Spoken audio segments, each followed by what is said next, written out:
Hi, everyone all around the world. My name is Sean McCaw, as you know, and I am your host of this edition of Let's Talk.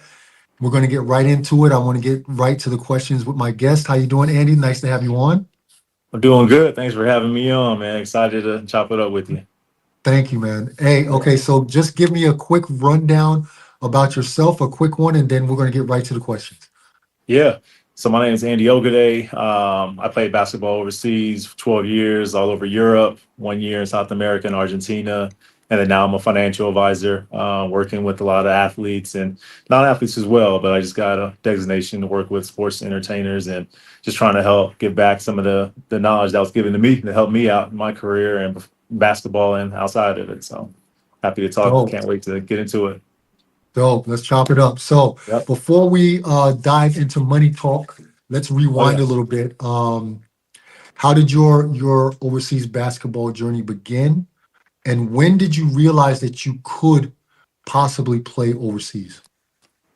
That's a good one, man. So my journey began in 2011, 2012. So it was the lockout year. Mm, So I had a great senior season, type of season I, didn't think I could have, right? First team all conference, was getting player of the year votes, in a conference that had Jimmer Fredette in it. And anybody knows that's young enough to remember Jimmer Fredette's run, how yeah. crazy his year was. So had a really good senior year. And then obviously the lockout didn't help. But my agent at the time was like, hey, got a deal in Spain and a couple other places. He was like, you can either wait until the see what happens with the league, or you can, go make some money. So coming where I came from, I was like, hey, let's go make some money. We'll figure it out.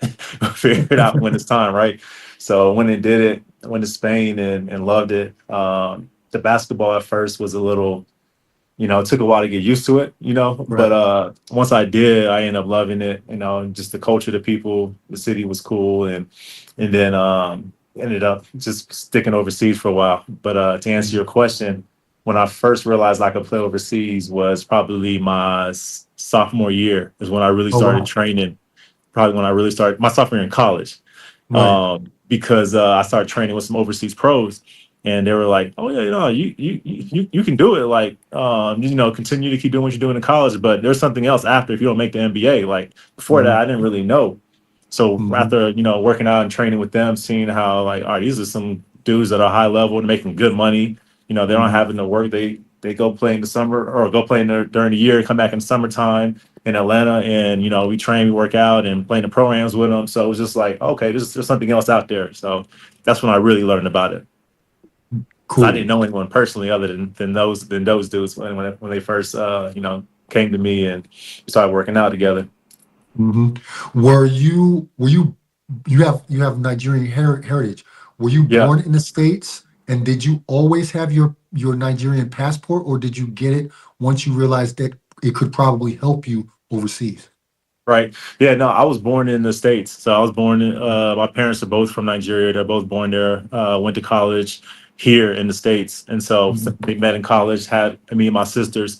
And then basically, once I think it was my senior year actually, after I graduated, my agent, he was Nigerian, and he told me like, hey, we can get you a passport, and like this would be great for your career. You can play with the Right. national team, and I was like, say less, like of course. Right. So they got me the passport because I had never been able to go. Like my parents just they try to really get us acclimated to being U.S. Mhm. citizens, and it's obviously expensive to travel over there. So we never got to go there when I was growing up. Wow. So the first time I went back to Nigeria was actually with the national team. Wow.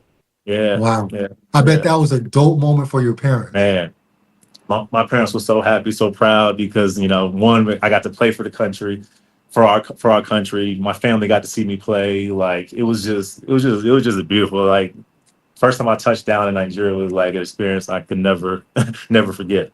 Uh, Yeah. um, every overseas player has like their first contract story. What do you Mhm. remember most from after you signed your first contract? Like, was it excitement? Was it shock? Reality check? What was your feeling when you first got that first offer and signed that first contract? Man, it was excitement because it was like I never thought that I could get paid to play this sport like outside of the Right. NBA. Like I thought the NBA was just it. So to see that I could go make some money and then also go somewhere, like I ain't never been out the country except for we went on a tour to Canada. So that was the only time I had been out the Mhm. country. So it was Wow. like it was all to me new, and I was just excited to just go do it and go live in another country, experience another culture, and then make money doing it. So yeah, it was awesome. How did you get yourself prepared, or were you prepared for what you were about to embark on when you went to Spain? And who do you think's responsibility is it to prep players on what they're about to encounter? Man, honestly, I don't think I was prepared. Like you could try to, you know what I mean? I'm pretty open-minded now, but I probably wasn't when I first got out there. But like those dudes I talked about that I was training with that told me about overseas, like they told me a little bit about it, but it was nothing like I just wasn't prepared for it, right? You just it's totally different than college. You know, you've been the man on your team and now you're going somewhere and you got to start from ground zero.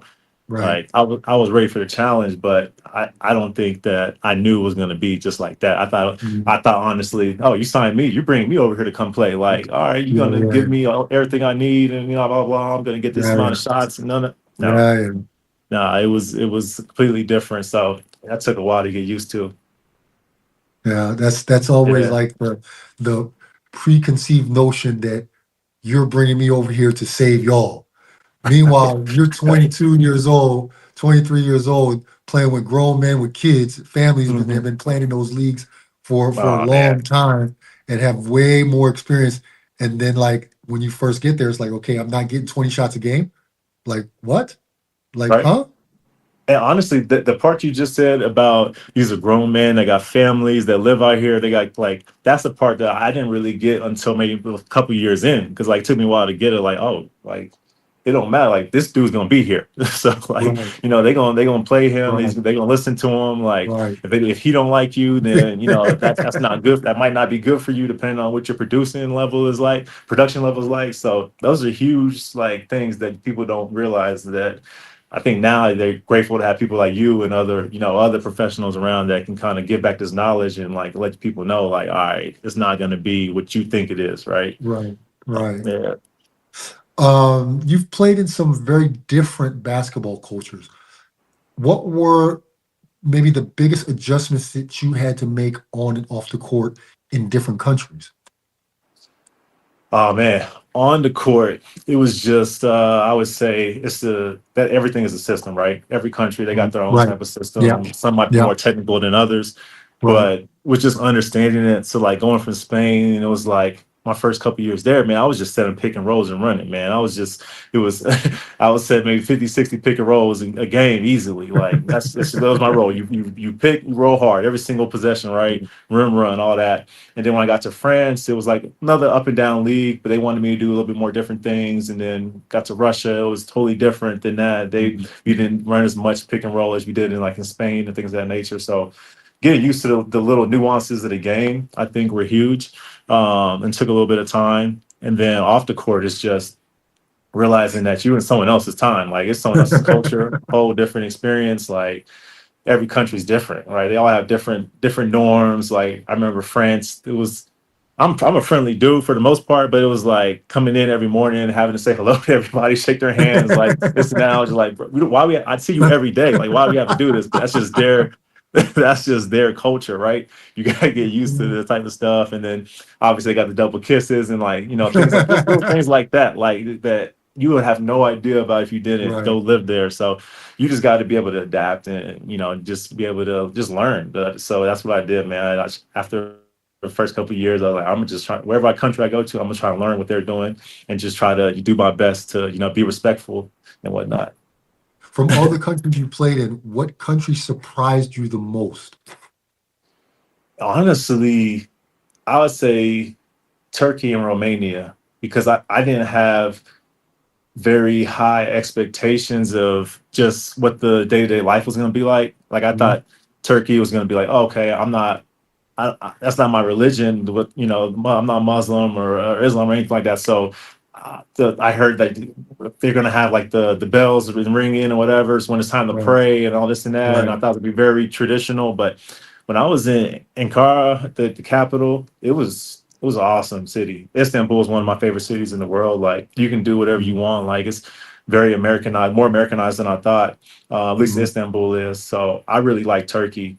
And then Romania was the first country I've been in where English was like a predominant language for the most part. So like almost everybody spoke English. So like even in Mhm. practice, our coach spoke English to us, and like that was one of the few situations where my teams were like that. Because normally it was like you would have a translator or the coach just spoke broken English for the most part, right? So I really enjoyed Romania and Bucharest. What is something that you think more players should know about before they get on the bird to fly overseas?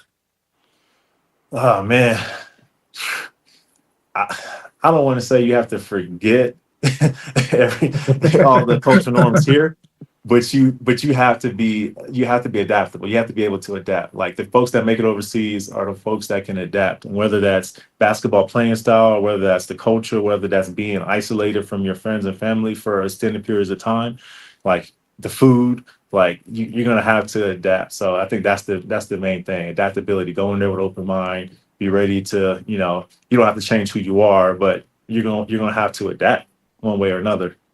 I've done countless interviews, countless talking to players, and the one thing that I always say is the same thing, just what you said about adaptability. That's the Mm, number one thing. That's for me. And every interview I do, I ask a similar question like that, yeah, and everyone says the same thing. If you're not ready to adapt, you will be on the first thing that's smoking. It's it. like you said. It's not, you're not forgetting what life was like in America, but you have to be ready to change everything, your whole thought process of how Right. food should be, how training should be, how coaching should be, um, basketball, just life in general, even Man. hanging up your clothes on the wire hanger, the Right. comforts of home that you won't have. So a lot of people can really get hung up on, okay, this is not like America. No, it's not. It's Yeah. not. Um, Yeah. It's not and at all. so yeah, that's the one thing that I preach like crazy. So now I want to go back into your Olympic experience, Yeah. because I don't get many people who've on here who have actually played in the Olympics. So you got to represent Nigeria in Yep. 2016. It was Rio, right? Right. Rio. Yep.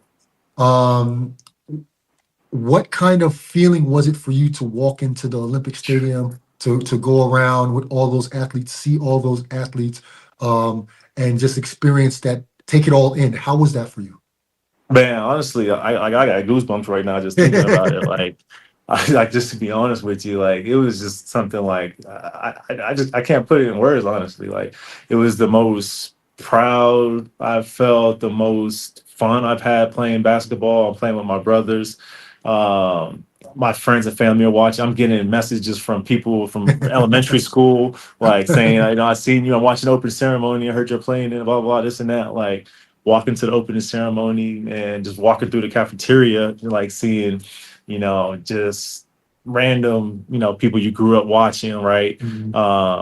On our flight over there, Venus Arena was sitting right in front of us. And then, you know what I mean? Like it was just, I check into Olympic Village and Tony Parker and the French team are right there, like right in front of us. Mhm. So it was like, it was just a great experience, man. Got to play against Ginobili and Spain and all those Gasol brothers and everybody. And it was just indescribable feeling, man. That's just the basketball. Like not even seeing Mhm. the Phelps and Usain Bolt, all these other folks that are like generational Right. talents, right?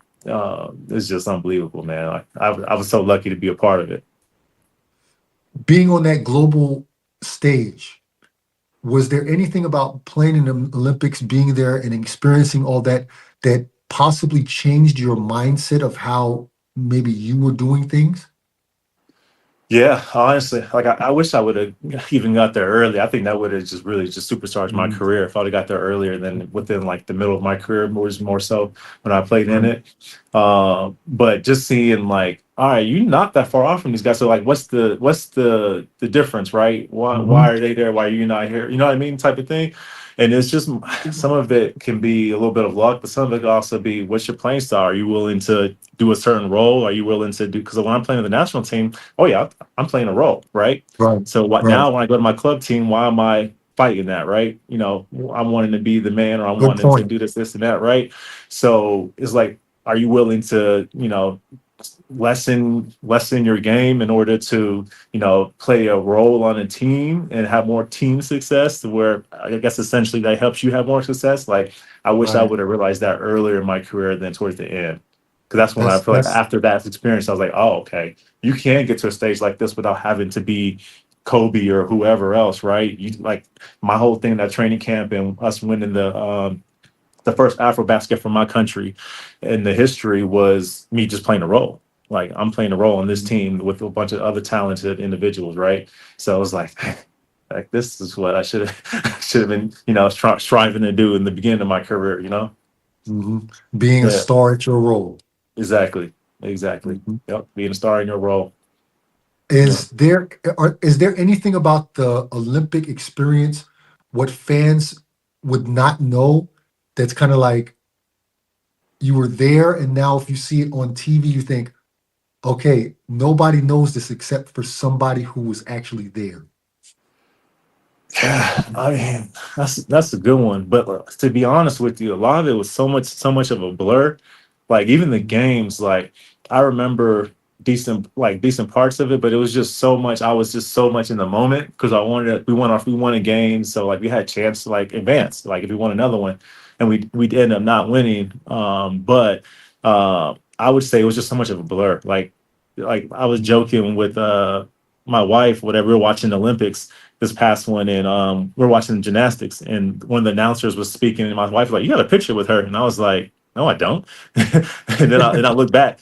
I look back and I was like, "Oh, yeah, I did. I got a picture with her, Gabby Douglas, and all of them." And it was like, I just seen so many Right. people. Like, I'm a big UFC fan, so like Kayla Harrison is like the women's UFC champion, and like I had breakfast with her one day, just randomly. I was sitting down talking to her. She was doing like her judo and whatever, and had a competition, and we were just talking. I didn't know much about like her sport, and she was just telling me about it, and I was just like, man, like, dang, that's crazy. Like, UFC champion, like judo champion, Olympic gold medalist. It was like you just forget certain things, that Mhm, it was just so much of a blur because everything's happened mhm. so fast. Like, I say it's one of the best like week and a half, 2 weeks of my life, but it's just like I barely remember most of it because I was just That's so much, just like that's trying to be crazy. locked in for basketball, but also trying to enjoy the experience, right?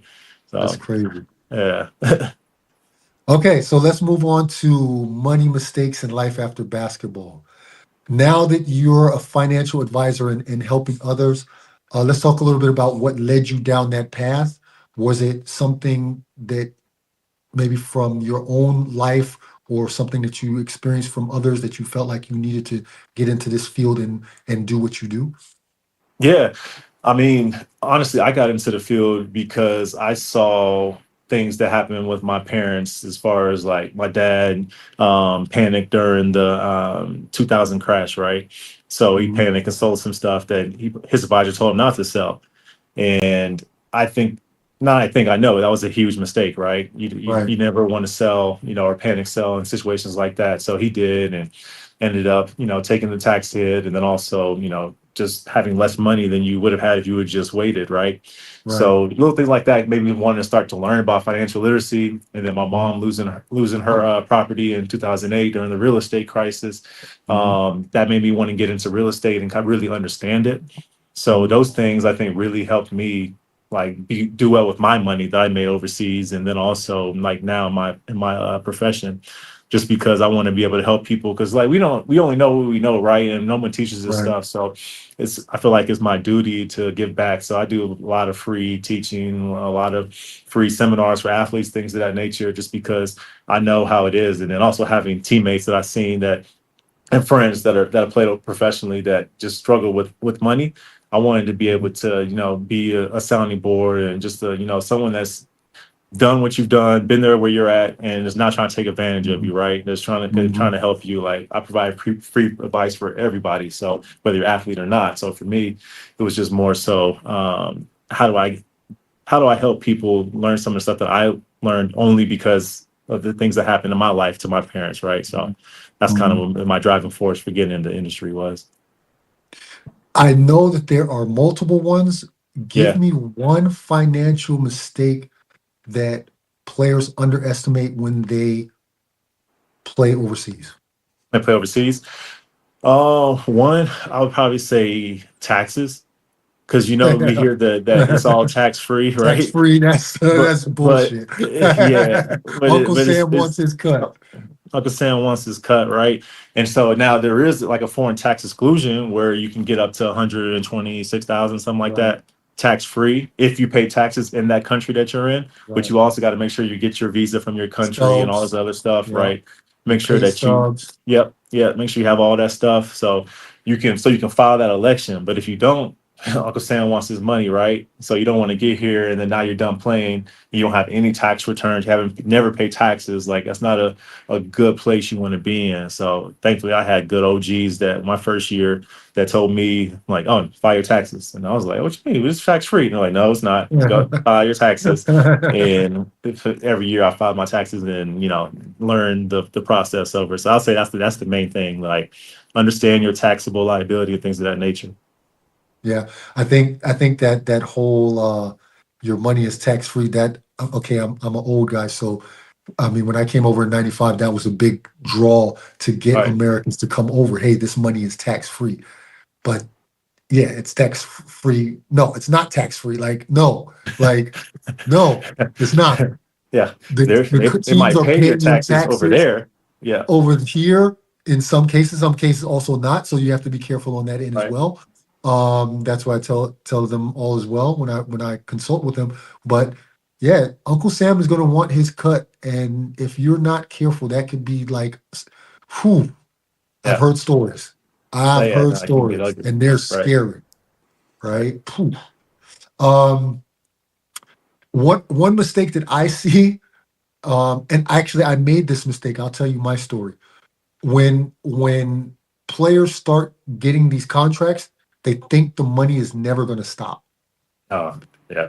And you know that you're always going to make the same amount of money, that you're entitled to a raise, things like that. So when I was going towards the end of my career, I was making pretty good money, and I thought, okay, I leave this team and I'm going to find another job. I'm going to make, if not this, but more. And I Right. ended up, for the first time in my career, not having a job right away, Mhm.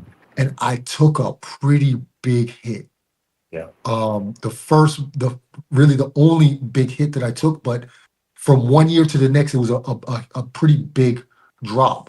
And I was still making really good money, but it was not what I was used to the last couple of Right. years. And that woke me up. That Yeah. really woke me up. Like, you are not promised tomorrow, buddy. You are not promised to Mhm. that paycheck. You are not promised or entitled to anything, a Right. job even. And that's the one thing that I really try to drive home to players. Like, hey, you might not be making that next year, and you might not have a job next year. Like, Right. prepare Oh, for that's that. real. That's so real, and it happens all the time. Happens all the time. Like, and it might not even be injury related. It can just be maybe you Right, like whatever the market driven or whatever the case right. may be, right? But that's one thing I preach like to my overseas clients is like you're making this money, like have fun. Like I'm never against like buying. If you want to buy something nice for yourself, you should. You're working hard. You're the one that's doing the bid basically. Like you're going away from your friends and family Mhm, for an extended period of time, right? So make sure that you're compensating yourself for that. So save something out of every single check. Just save something out of it. mhm. Like it don't got to be a lot. You don't have to be half of it. It can be just a certain percentage, but save something because summertime comes around, Yeah, right? Are you that's going to going be to playing? deplete Are you going to all of play, that. going to make more money, or are you trying to go to Vegas or to wherever else? And if Mhm, so, that's fine. But let's make sure we got some money because you're not going to have money coming in the summer. mhm, And then maybe you don't get a job in August or September. You got to wait till December. So do you have enough, or do you mhm. have to dig into your savings because you know what I mean? So that's why I preach that to everyone. It's like it can be so simple. Just save yourself a percentage of every single check. That's it. If you really think about it, Hmm. um, I wrote this in my book.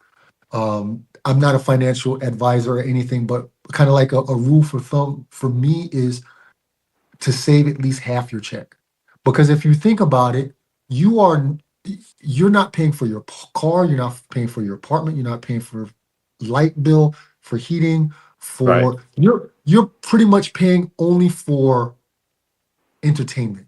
Your Yep. cell phone, if you got some kind of Netflix subscription. You're paying for food, um, Right. maybe some gas, but in theory, you're paying for entertainment while you're Yep. there.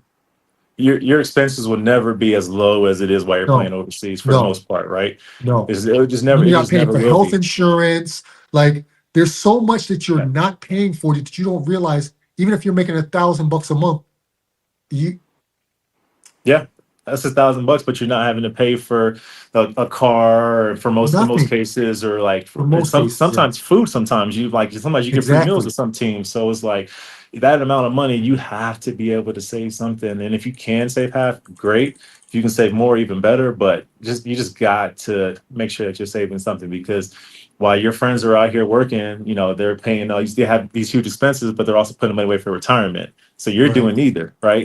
You're right, not right. having to pay for expenses, but you're also not putting anything away for retirement. So you want to make sure you Mhm. get out this game with something other That's a than, good point. just a bill. Yeah, that's Yeah, a good point. I think players also underestimate summer how much that depletes your bank account man. because you're 10 months overseas, you're 9 months overseas, and then you get back home. You need a you if I mean if you need at least maybe a short-term apartment or Airbnb. You want to take a trip to Vegas. You want to um, people really underestimate those 3 months, how Yep. much you use in those Oh three yeah. months. Oh yeah. No, summertime is the killer, man. I beat I beat that drum as much as I can, because I know from my experiences, like I wanted to go. I was overseas. I was disciplined, living that lifestyle Mhm. for a certain time, right? Trying to be respectful during the season to your body and to your team and your goals and whatnot, right? So now you come back in summertime, and it's like, all right, let's go have some fun, right? I want to go out. I want to go here. I want to go there, right? That adds up, because everything out here, everything outside is expensive, right? Especially in the States. So yeah, you run up that summer check real fast. So that's more of the reason why I try to tell people to be as aggressive as you can with your savings during the season, because you're gonna have unexpected stuff come up in the summertime. It just Right. is what it is, unless you're gonna play year round. And so, I mean, that's a lot on your body. So that's a whole Yeah. nother subject. So it's Yeah. just definitely, like you said, that summertime can get really expensive. I get nervous whenever, like, many of my overseas or NBA guys are summertime, because I know their expenses go way up. So I try Yeah. not to adjust things too much. But yeah, no, it's a lot. What are some things that let's say an overseas rookie, before he even gets on the plane, what are some financial things that he should probably take care of before he even gets on the flight? Yeah, good one. So I onboarded a couple overseas rookies this year, and the first thing I wanted to make sure we had for them was they had emergency savings set up, so that when they do get their first check, they have somewhere they can deposit it and have be earning Mhm. interest on that cash while they're saving over the year. And then Mhm. the second thing, depending on like how much you're making and whatnot, and what your taxable liability may be, we may Mhm. open up an account like a solo 401k, SEP IRA, something like that, where they could be able to put some money away for retirement, but also be able to be saving, essentially, right? Saving for Mhm. retirement, and also earning money, right, in the stock market, taking advantage of that type of investing. And then depending on if they want to do real estate, things of that nature, maybe we put money away for the first rental property or for the first home or whatever the Right. case may be. So definitely want to make sure you're saving, and then also make sure that you don't have any coming from college now. They get NIL money, and make sure that we're taking care of the taxes that are due from this previous year of them Right. making NIL money. So just making sure that they have their taxes set up and everything's good before they head over there. And then obviously that's just from a financial standpoint. From the basketball standpoint, you just want to make sure your mind's right, going in as a rookie. Make sure you're doing the things you need to do, and like we talked about earlier, being respectful of the cultures and whatnot. So those are the main things I would say, as far as to get ready. What about vets? So you Mhm. got guys and girls that are playing overseas, they're in their early mid 30s, whatever. Is it ever too late to start saving and thinking about, hey, I can't play this game too much longer? No, you probably want to be more strategic, because by the time you get there, maybe you want to have some type of side business or some type of income or investment, whether it's real estate or whatever the case may be. to just something you have to fall back on, right? Just because when you know how it is, man. You're lucky if you play 10 years and you play more. Obviously, you're blessed, but still, it's going to come to an end at some point. And then what are you going to do Right. next, right? So if you're not thinking about what you're going to do next, then you're going to want to have something that's going to bring in some type of income. So you're not going from $0 the day you Right. retire. You have something coming in that's going to be able to provide and supplement stuff. Because like you talked about, like the expenses going to start going to add up once you're done playing, right? You're going to have to be paying for this, and that. Teams aren't paying for your stuff anymore, your health insurance, whatever the case may be. So Right. you're going to want to make sure you got money coming in. So I would just say, like, when you get to around, that age, make sure you start thinking about, all right, what's something I can do passively to bring in some income, or what's my interest? What can I start doing? Like for you, for example, like you can start consulting while you're playing, if that's the route you wanted to go, right? That's, if you want to be a financial advisor. So my last 2 years playing, I started interviewing with different firms so that I knew, like, I know myself, I can't sit still. So I knew once I got done playing, I jumped from straight to the next thing, whatever it is. So I just interviewed all over with different firms, different industries, thought about opening up my own gym, doing different things. But I wanted to make sure that I already had that ball rolling. So it wasn't like, all right, you're done. You got zero money and now you got to figure it all out. Like, Mm-hmm. obviously the main thing has got to stay the main thing, but we have so much downtime. You can do it Yes. and still Yeah. respect your job, right? So I would just say that make sure you start thinking about what's next and investing. It's never too late to start investing, because if you start 2 years ago, you'd be up 40% because the market's been up 20% in the last 2 years, right? Mhm. So it's never too late. It's just more so, how do you get in and make sure you're invested in the right stuff? This is a very sensitive question, what I'm about to ask. Okay. There are many traps for players, whether they're NBA, whether they're EuroLeague, whether they're making $1,000 a month. One of those, probably one of the biggest ones, is family. Mm. How do you advise someone whose family is maybe one of the biggest entrapments that player has? It's that's so tough because, like you said, it's a touchy subject. But I go back to what I said earlier about, you're doing this bit. You're the one that's going overseas, away from friends and family, sacrificing. So that's why you have to pay yourself something. Duck off a certain portion of your salary, or your check every month to fund your own personal goals and lifestyle. But to answer your question with the family, it's like that's just a tough part, because we all feel obligated to Right. help our family, right? Right. We just do. We just Right. it's a natural thing. Friends, family, people that were there before you made it, we want to help them.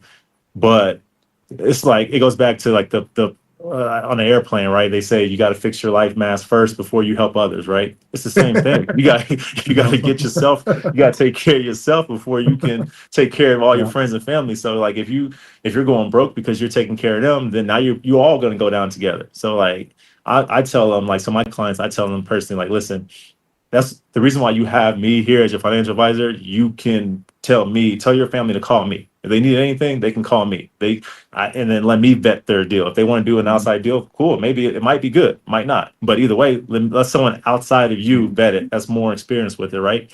So that's what I kind of err on that side of. If you have someone that you trust that can look over your investments or look over things for family, then I would just offset it on them, put it on them, like, put it on me. I tell my client, hey, put it on me. If so and so say they need something, like, let's see what we can do to help them, but let's also be respectful of your goals, and keep that in mind as well, right? Because that's important. So it's tough, man. I Because you see, family can sometimes be the biggest driver, and the down not the biggest driver, but a big cog, and like, the downfall of an athlete or whatnot, or them running through their money. You hear all the 30 for 30s and Yeah. whatnot. So Yeah. it's just sad sometimes, but we can only do we can only control what we control, right? And for me, if you can control what you put away and whatnot, you can control saying no. So it's hard, but it's easier when I think you have someone that can look over and be like, hey, you can do this, but if you do this, this is what it's going to cost you, right? Right. Everything has a cost, right? So as long Right. as you can answer that question and justify the answer, then there you go. Only got a couple more questions for you, my guy. Oh yeah. This has been great information. You've transitioned successfully from hooping to your after basketball career. What was the hardest part for you walking away from the game? Man, it's the hardest part walking away because like even though a lot of people want to talk to me because I played the sport and I'm in this industry now, so like that gives credibility. Like when I go to meetings with someone that's a non-athlete and they see, oh, you played, like they want to talk to me, right? It's the same thing when you played. Like you just feel like you miss that camaraderie, the with the team, you miss the Right. bonding, you miss the practices, the grinds, the games. Like I tell folks, I miss the games, like the games, I miss the Yeah. locker room. The Yeah. practices Yeah. are like I can do without that. But Yeah. the games, like the friendships Locker you room. build, Yeah. Bus like rides. the bus rides, right? Yeah. Like this, the flexibility, the downtime. So like that's one reason why I got this job is like I couldn't go to like a 9 to 5 where it was like I had to clock in, clock out a certain time. Is like I've been playing 12 years where it was just like Mhm. only I have one thing on my calendar every day. It's the practice and weights, whatever the case may be, and that's it. So it's Yeah. like I can't go to where I have to be locked in from this time. I need my flexibility. So um, I say the main thing I miss is just that camaraderie, right? And there's the competition. But I try to play pickup a couple times a week just so I You can still get hooping? that. You still Yeah. hooping? No. I play pickup where I can control how hard I play. I tell folks if there's a running clock or anything like that, I can't do it because I'm not trained every day. So my body is just gonna try and do stuff I can't. My mind just Right. I can't Yeah, do no yeah, I more. know. So I know. so I Yeah. play pickup just to that's where I get my competitiveness and like just some pro runs we do out here on Fridays. I do with some other professionals and things of that nature. And I just go over there and try to get them a good look and whatnot when I can. And but that's how I try to stay competitive with that. So for Okay. now. Okay. Yep. Um, what's next for you, man? What's next for Andy? What projects or initiatives are you looking at to build up or something like that? What's next on your list? Yeah. Now the next big thing is just some NIL stuff. So I'm going to my alma mater and I'm going to be talking to all their programs, football, starting with football, and just helping them being a resource for financial literacy. Just because I know how it is, like coming from high school to college, and now you get to college and you're over there. Now they're making money. When I was playing, we couldn't make any money. So I couldn't No. imagine like now you have a chance to make like real money. A lot of these kids, and like, what do you do, right? So I'm just happy to be a resource for them, and glad that I was able to secure that position where I can be able to be a resource for them. So I've been just doing that, and there's some other couple organizations I'm working with, just trying to get back to athletes because I feel like these athletes help build my career way faster than it should have been normally built. So now I'm just trying to get back in that way and doing some nonprofit work and things of that nature. So I'm just trying to get back, man. I've been selfish playing ball for so long that it's like now it's like let me try and get back a little bit with I love that. the nonprofit work and with the athlete work. I love that. Yep. Um, I am done, man. I really Yeah, appreciate you coming on and absolutely. giving some tips on financial literacy. I think it's great what you're doing. I love the fact that you're giving back. That's why I do what I do as well. Absolutely. And I am so. There's also a thing of identification as well, and for our people and things like that, that they see someone doing it that did it and Right. is advising. Can you tell the people where they can best reach out to you if they want to link up with you? How's the best way to get in contact with you? Yeah, I mean, IG is perfect. I have all my links on there on my profile at Andy Ogide. They can always reach out with any questions. I love talking this stuff, so there's never a wrong time. Obviously we know it took us a little while to get our appointment scheduled to get this call, but normally I They can I don't. can I Those can people don't respond need to to know about messages. how our There struggles. They don't need to know about our you go. struggles. This meeting should have happened like 3 months ago, but no, nobody needs to know about that. They don't even know about that, but yeah, I'm here to help, man, and love this stuff. So they can reach out to me anytime, and I appreciate Okay, what you're doing, man, because this is definitely something I wish I would have had when I was, first going overseas and whatnot. So, thank you, absolutely, thank much you. love, man. Appreciate your time. So get on up out of here. I know you got an appointment coming up. I Yep, get you out of here. I I really appreciate appreciate you. it, man. I'm gonna reach out to you in the future anyway. I got something on mind. But I appreciate you taking out the time, man, No and doing doubt. what you do. I love what you're doing, and I wish you and your family nothing but the best. And Likewise, my man. continue doing it, man. We'll do. Likewise. We'll talk soon. Have a good one. All right, Appreciate you. man. Later. Yep. Yep. So everyone, that's another one in the books. I am very pleased with that. I hope there was some information that some of you can take with you on your European or your overseas basketball journey. And I think financial literacy is something that is very underrated, and more people should talk about. So I'm hopeful that Andy gave some quality information that can help someone out there. So that's it for me tonight. I have another Let's Talk in 2 days on Thursday. So tomorrow I'll run the press, or I'll start running the promo for that. So take a look at my Instagram page and be in the know. Other than that, I'm ready to get out of here. I hope everyone is doing well and is healthy. Okay. So that's it for me. See you next time. Old Head out.